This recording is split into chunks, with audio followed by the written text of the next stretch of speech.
Kafija? Tēja drīkst. Tad būs tikai kumelīša. Ziniet, to dzīvošanu nekādu problēmu nav jaunam vīrietim. Vismaz tādam jaunam vīrietim, kuram ir zināma pieredze dzīvojot kaut kur kojās. Cik, ir taču dzīvots kojās. Es jau pēc pamatskolas praktiski jau mācīdamies vidusskolā. Es dzīvoju tepat Daugavpilī kojās. Sporta 6.9. stāvā. Lūk. Un tad pabeidzis vidusskolu. Atkal tāpat Daugavpils universitātē turpināju studijas un arī dzīvoju kojās. Tas jau gan bija citas kojas. Bet, varu sakot, kaut kādi, cik 3 gadi bakalauros, 3 gadi vidusskolā, jau 6, un vēl 2, 8 gadi sanāk. Praktiski kojās nodzīvoti, kamēr studēju. Līdz ar to cilvēks, kas ir nodzīvojis šitādu laiku kojās, viņš iemācās gan vārīt kartupeļus, gan gatavot sīpolus, gan dzert alu, jo tieši kojās viss tas notiek vienmēr.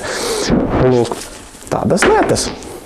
Patiesībā tu pats vairāk gatavo, nav tā, kad aizēju uz kaut kādiem kafēnīcām vai uz kādām ēdnīcām? Tā, uz kafēnīcām, ēdnīcām, nē, gadās, protams, dažreiz. Ir arī tādi periodi dzīvē, kad nemaz negribās gatavot neko. Bet,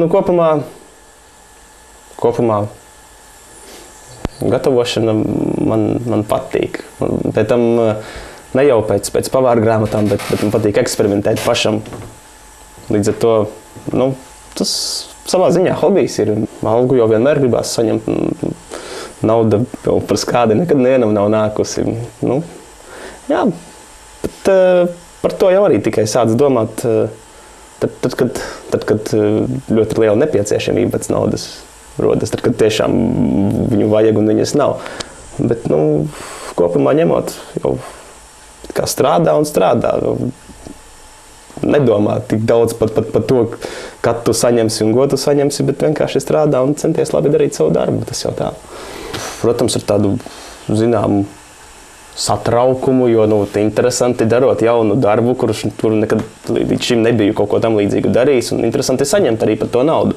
Tas nav jau tā, kad jau regulāri kaut kas notiek dienā. Nē, tas ir pavisam savādāk šoreiz. Lūk, jā, un ar naudām jau arī tagad ir tā, kā ir. Agrāk vēl uzreiz pēc studiju beigšanas, tā kā jau centos kaut ko darīt. Darbu jau tad nevarēja īpaši atrast. Bet, vismaz tad varēja nopelnīt ar mūziku. Pirmām kārtām es jau studiju gados jau regulāri piestrādāju par dīdžeju vienā no Daugavpils klubiņiem vieniem. Lūk, un arī visu vasaru praktiski katru nedēļas nogali mēs spēlējām ar džekiem kāzās. Lūk, kaut kādā veidā varēja nopelnīt. Tad tagad jau pat aicina uz kaut kādiem koncertiem kaut kur spēlēt, tad labākajā gadījumā piedāvā apmaksāt ceļu. Bet biežāk arī to nepiedāvā. Un ja aizbrauc uz Rīgu paspēlēt, tad praktiski jāliek nauda no savas kabatas jādod, lai samaksātu pa benzīnu.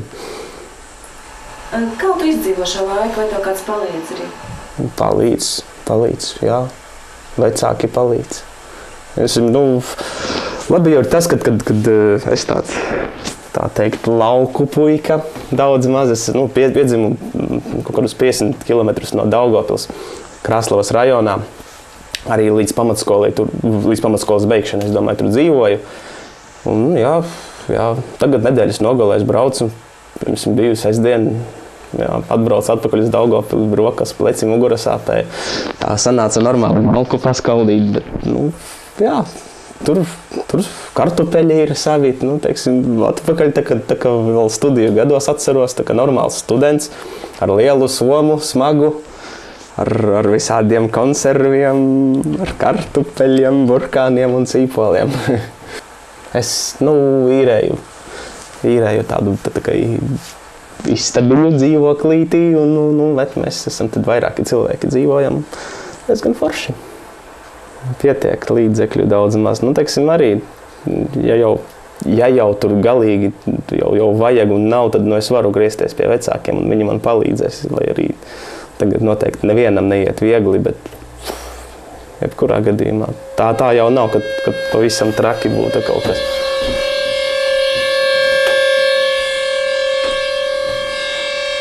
Tā. Jā. Nākamais jautājums. Tā, tēju, kafiju, kuram ko bija? Tas tad ir saimnieku un saimnieku. Jā, šodien padomā boršķu vārīt ir. Čai. Arī tēju? Jā. Tēju. Šodien vārīšu boršķu vakarā varbūt. Ja nu gadījumā būs laiks, es ceru, ka viņš būs. Vispār šodien daudz pasākuma Daugavpilī ir gribās aiziet uz kaut kādu koncertu vispār.